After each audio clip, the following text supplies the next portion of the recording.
ఆయుధాలు లేకుండా కేవలం తెలివితేటలతో ఒక రాజ్యాన్ని కాపాడటం సాధ్యమేనా? అవును, సాధ్యమే. తెనాలి రామన్ కథలో ఆ రహస్యమేంటో మనకు తెలిసిపోతుంది. ఈరోజు మనం ఆయన కథల్లోకెళ్ళి ఒక ప్రమాదకరమైన గూఢచారిని పట్టుకోవడానికి ఆయన పన్నిన ఒక అద్భుతమైన ప్లాన్ గురించి తెలుసుకోబోతున్నాం.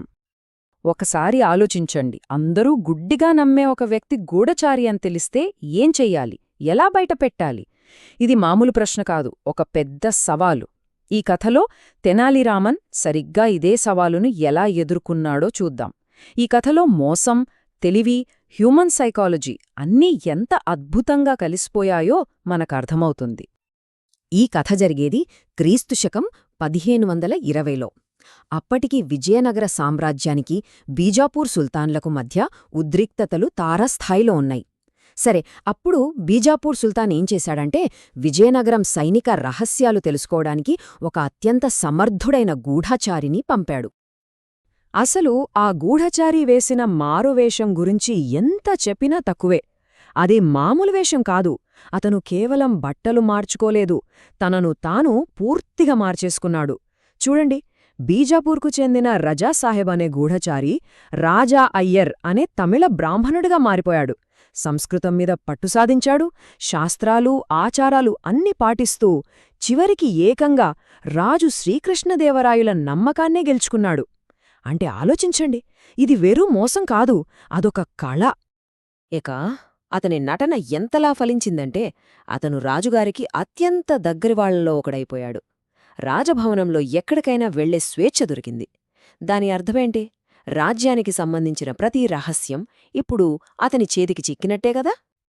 కాని రాజుతో సహా అందరూ మోసపోయిన చోట ఒకే ఒక్క వ్యక్తికి మాత్రం అనుమానం వచ్చింది. అతనే మన ఆస్థాన విదూషకుడు తెనాలి రామన్. ఆ కొత్తగా వచ్చిన అతిథి ప్రవర్తనలో ఏదో తేడా కొడుతోందని పసిగట్టిన ఏకైక వ్యక్తి అతనే. అయితే రామన్ తన అనుమానాన్ని రాజు శ్రీకృష్ణదేవరాయలతో చెప్పినప్పుడు ఆయన దాన్ని కొట్టిపారేశాడు. ఆ గూఢచారి పాండిత్యం, భక్తి చూసి రాజు పూర్తిగా ముగ్ధుడైపోయాడు. అందుకే రామన్ హెచ్చరికను కేవలం అసూయగా భావించి అతన్ని మందలించాడు. రాజు తన మాట వినకపోయినా రామన్ మాత్రం వెనక్కి తగ్గలేదు. తన అనుమానంలో నిజముందని అతనికి గట్టిగా తెలుసు. అందుకే ఎవ్వరికీ తెలియకుండా తన నిశితమైన పరిశీలనతో ఆ గూఢచారి కదలికలను రహస్యంగా గమనిస్తూనే ఉన్నాడు. ఇక ఇలా లాభం లేదనుకుని ఒకరోజు రామన్ నేరుగా రాజుగారి దగ్గరికి వెళ్లి ఒక డేరింగ్ ఛాలెంజ్ విసిరాడు. రామన్ రాజుకు సూటిగా సవాలు విసిరాడు. ఇది చాలా పెద్ద విషయం. ఒకవేళ రామన్ గెలిస్తే రాజ్యం సేఫ్, కాని పొరపాటున అతను ఓడిపోతే రాజుగారి ఆగ్రహానికి గురై తన ప్రాణాలకే ముప్పు. అయినా సరే రామన్ పట్టుబట్టడంతో రాజు ఈ పంద్యానికి ఒప్పుకున్నాడు. మరి రామన్ ప్లాన్ ఏంటి?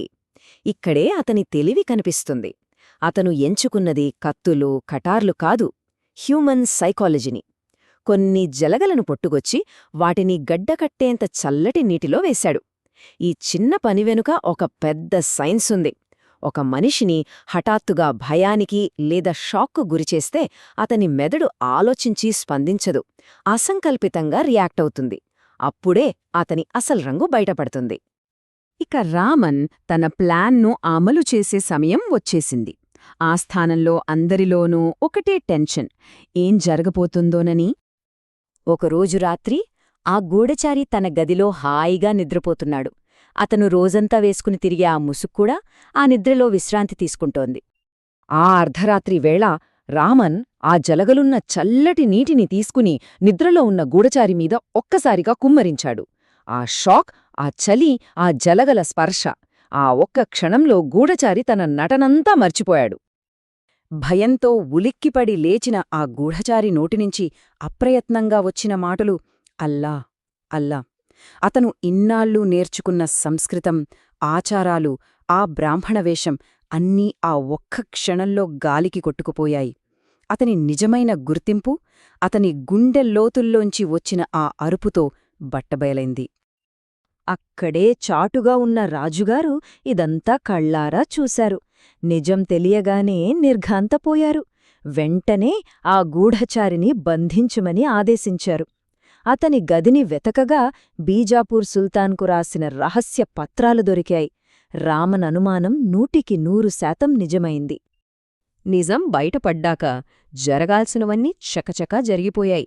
మోసానికి శిక్ష పడింది, అపారమైన తెలివికి బహుమతి దక్కింది. రాజద్రోహానికి పాల్పడిన ఆ గూఢచారికి మరణశిక్ష విధించారు.